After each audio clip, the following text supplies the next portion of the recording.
Friday the 13th, the final chapter, an immoral and reprehensible piece of trash that sold more tickets on its opening weekend than any other movie so far in 1984, and that is a very, very depressing commentary. It really makes me sad to think of all those moviegoers spending $4.50, $5, most of them teenage kids, sitting there watching this sad, cynical, depressing movie. Now, Jason, you can't hear him, you can't see him, he hardly even breathes. He's the latest word in leading men from the geniuses at Paramount Pictures. You get the idea. Friday the 13th, the final chapter, is 90 minutes of teenagers being strangled, stabbed, impaled, chopped up, and mutilated. That's all this movie is just mindless, bloody violence. And just think of the message this film offers to its teenage audience. The world is a totally evil place, this movie says. It'll kill you. It doesn't matter what your dreams and hopes and ambitions are. It doesn't matter if you have a new boyfriend or a new girlfriend or you've got plans for the future. You can forget those plans because you're going to wind up dead. There is literally nothing else in this movie. And the sickest thing is, this isn't the final chapter. That's just an advertising gimmick. The ending clearly sets up a sequel. And what I want to know is, I wonder if they're going to be heartless and cynical enough to make the sequel, because why not? They've already taken the bucket to the cesspool 4 times for this sludge. I think the people who made this movie ought to be ashamed of themselves, and that's what I think, Gene. Yeah. And I'm going to vote no. I had a feeling you might. Roger and I, not long ago, reviewed a pretty rough thriller named... Man, wow, they hate those movies. And they did make more sequels. Good. It is a cheap marketing gimmick, but man, they both despise the franchise with everything they are. I think they're just taking it too seriously, you know? But, okay. A Nightmare on Elm Street 3, a violent mad slasher movie that throws in a sex scene out of the blue as a young boy is teased and then tied up by a devil masquerading as a nurse.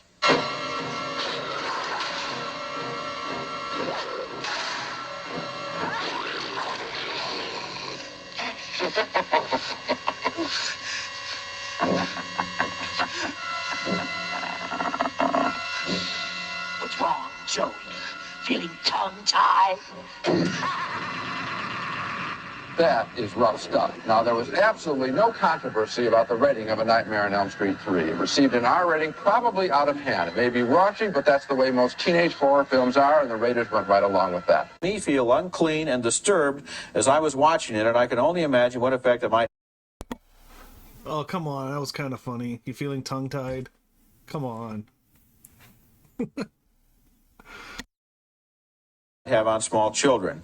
As a film critic, I have to say this movie is well made and effective, but as a human being, I wish I hadn't seen it. What good can come of having such foul and ugly images pumped into your mind? I think that my heart and mind may be closer connected than yours. I don't make too much of a distinction. I thought that I was laughing at the film because it was so preposterous.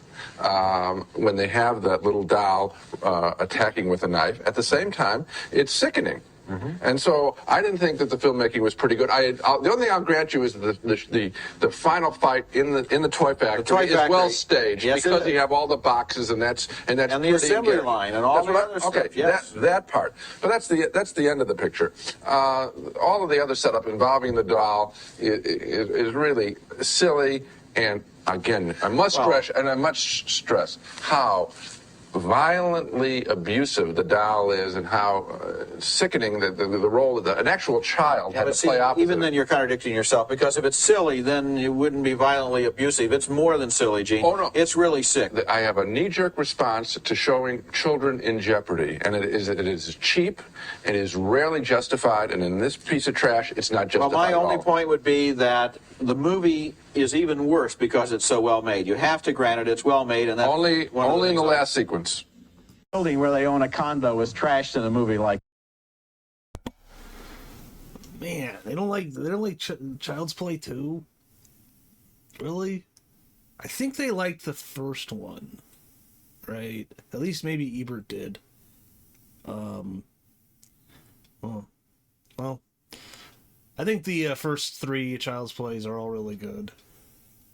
But I would say the first is the best, second best, third best, but... like this. I hope they got free tickets. I hope they didn't. Now, I said you couldn't sit through this movie if you had any common sense. Well, why not? Well, because the following things take place inside the Hancock building. Whole apartments become filled with snow and ice. Corridors are filled with steam. The parking garage and the swimming pool freeze over. Several cars explode and turn the garage into a roaring inferno. You saw the bottomless pit. The sprinkler system floods the place. The elevators race up and down like yo-yos. Windows are broken, and yet at no point do any policeman or any fireman ever turn up, nor does any of this ever make the papers.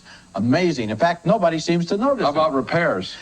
Exactly. The screenplay for this movie is also amazing because it makes a serious tactical error. It uses too many scenes in which the characters incessantly cry out for each other. Yes. Carol Ann, Carol Ann, Bruce, Bruce, Patricia, Patricia, Carol Ann, Bruce. Finally, the night that I saw it, even the audience was joining in. Carol Ann, Bruce. I mean, I must have heard the name Carol Ann 1,000 times. Now, I'm disappointed. I'm pleased that we're getting into the dynamic of the show. I'm pleased that you were smart enough to pick up on Carol Ann. Thank you very much. But I was hoping that you wouldn't, because I was all going to do my Carol Ann imitations. Oh, good. And so I have to That will be denied. Because I was saying there, I wonder how many times the name Carol Ann is said in this movie. My guess, you guess, just in a second. Think, 100? 100 times I heard the name Carol Ann. Up and down the staircase. Carol Ann. Skerritt goes up. Carol Ann, as he goes up. Then behind him is Nancy Allen, his wife. Bruce, as she goes up. Characters in this movie, by the way, they're named Kirsty and Tiffany. I love them because this is another one of those movies where they say the names way too often, over and over again. Kirsty, Tiffany, Tiffany, Kirsty, Tiffany, over and over, just until the audience is almost tempted to start shouting Tiffany and Kirsty back at the screen, if only to break the monotony. Or to continue it. Or to continue the monotony. Good point. The problem here is that there is no discernible beginning, middle, or end to this nightmare, just a series of disconnected and gruesome scenes. It's the kind of film where the theater doesn't need to print the running times. They don't have to put that in the newspaper because you can walk in anywhere and more or less the same experience. The technical credits are good, but I really think they should have gone to the trouble of providing us with the story. I want to focus on one word that you mentioned, which is gruesome. I mean, this film could be actually titled Skinned Alive. I mean, you see enough blood and bare skin, or the sublayer of skin you know, in a butcher shop. I mean, it's fairly repellent as these kinds of things go. We're sort of inured to it. We see this stuff all the time, but at the same time, buckets of blood. It does set some kind of a record. You know, images like this in medieval times were the stuff of Hieronymus Bosch paintings, and people were absolutely horrified. Now it's just fodder for public entertainment, and kids go in and look at people flayed alive and dripping their organs all over the place, and they just laugh at it. No images seem to have any power anymore. No, well made. That scene was well made. But what is this movie saying? Because it's fake. But, you know, I mean, that's the world we live in. There's tons of entertainment. There's tons of movies, TV shows, even back then. I mean, you know, what do you want? The motion picture was invented. And, but people know it's fake, you know? That's what a horror movie generally is. Older man tortures that boy all through the movie. He plays tricks on him. He tries to kill him. He frames him for murder. He kills his girlfriend. He completely takes charge of that young boy's life. He is evil personified. And at the end of the movie, what happens? Something very sick happens. There is the unmistakable implication that that kid sort of liked that treatment and that he might become the next Hitcher. Later in the show, we have a movie named 9½ Weeks that's gotten a lot of publicity for its story of kinky sex. But if you look beneath the surface of The Hitcher, this movie is 10 times more perverted, more heartless, and more cruel. It's a deeply cynical movie that doesn't even have the courage to admit what it's really about, which is gay sadomasochism. And I don't know which I hated more in this movie, the cynicism or the dishonesty. Well, Roger, I can't quantify the hatred I have for this movie, but I'm going to try. Okay. Because I get paid to do that. Very early on, and we saw that first scene, the dismemberment scene. That's the hook. we're supposed to now get interested. This guy's tough. We didn't need the explicit. I didn't even like the language used of this dismemberment. That's how short my fuse has become on violence when I see it in service of something that is nothing more than violence. This film is nothing more than a dozen ways to chop up a person. That's really all it's about. Now, I picked that throwing up scene not to gross anybody out, but to make a... Yeah, they hate the Hitcher. Wow. Point of how offensive this movie really is. Someone connected with this film decided that that scene needed the throwing up, that it wasn't horrible enough without the barfing, and that person or persons was dead wrong. The mood was already set. You didn't need the extra shot. The music told you what was going on, but my suspicion is that that scene was included because they knew they didn't have a good script here in this picture, and they needed to spice it up with some shocking scenes, and it's for that extra bit of sickening material, and there's lots of it in this picture. That's the reason that Amityville 2, The Possession, makes my list as one of the worst films of the year. And you know, one of the films I'm looking forward to seeing least in 1983 is a movie that's going to be called Amityville 3D, in which they're probably going to throw up on the audience. It'll probably be called Amityville 3, The Sublease or something. Because Romero has pulled out all the stops and turned Day of the Dead into a real bloody, gory geek show where things like cannibalism, disembowelment, and evisceration are pretty much routine, everyday sorts of things. The movie alternates those gruesome scenes with a very talkative plot in which the angry military man makes endless threatening speeches against the civilians until eventually, of course, it's free lunchtime for the ghouls. I thought this movie was a real disappointment, especially after Dawn of the Dead, which I admired very much. It lacks the high energy and the ruthless anarchy of that earlier movie, and it gets bogged down in a lot of overacted speech-making and recycled special effects. Well, I couldn't agree with you more. This is an awful film, actually, I think. The Dawn of the Dead was the one set in the shopping center and had a lot of comments on the shopping mall as a very arid, death-like place and kind of creepy. In this movie, they say all the shopping malls are closed. Right. So we have this one-set movie. One-set movie in a basement, which is really exciting. Comment on basements, I suppose. Actually, this film is like a trip to a rendering factory. I mean, or a bad butcher shop. That's all you see is just blood and guts being thrown across the floor of the garage or wherever they shot this picture. And this movie is so badly made that the death of the shark isn't even set up well. I like all these movies. Not this one though. Although this Jaws 4: The Revenge is almost so bad it's good. So, yeah. I mean, doesn't the shark basically have like they imply that it's the revenge. Like the shark is actually seeking revenge. Like it's I guess a highly intelligent shark that can actually seek revenge against her who was married to the sheriff in the original movie. But yeah, pretty stupid movie. Well, there's a key shot missing so that we don't even get the whole picture. We walk out of the theater very frustrated. And that last scene is preceded by one of the most glaring errors in recent movie history. Michael Caine has been in the water, has swum to safety onto the boat, but in the very next scene, his shirt is as dry as if it had just been freshly laundered. Let's hope this is the end of the Jaws series. The first film was thrilling and well acted.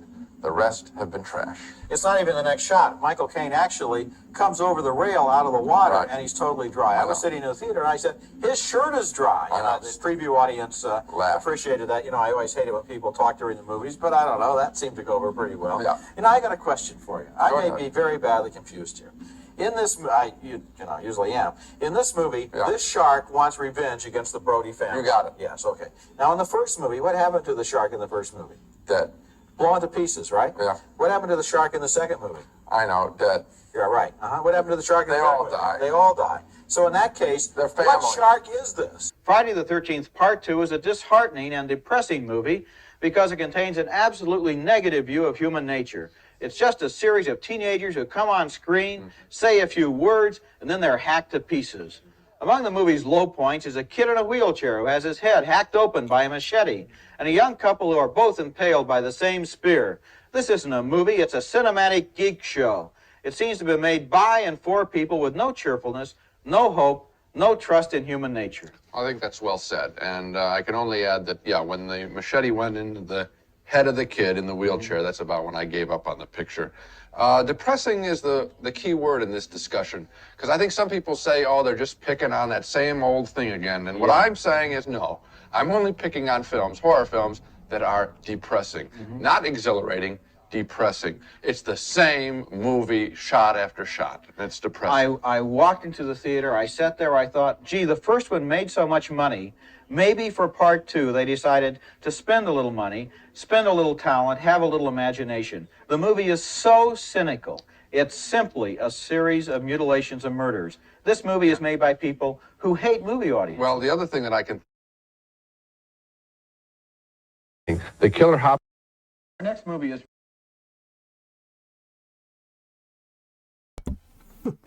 All right. Yeah. I don't agree. Friday the 13th Part 2. Come on. It's just a fun movie. But that's about it. I'll see you next time.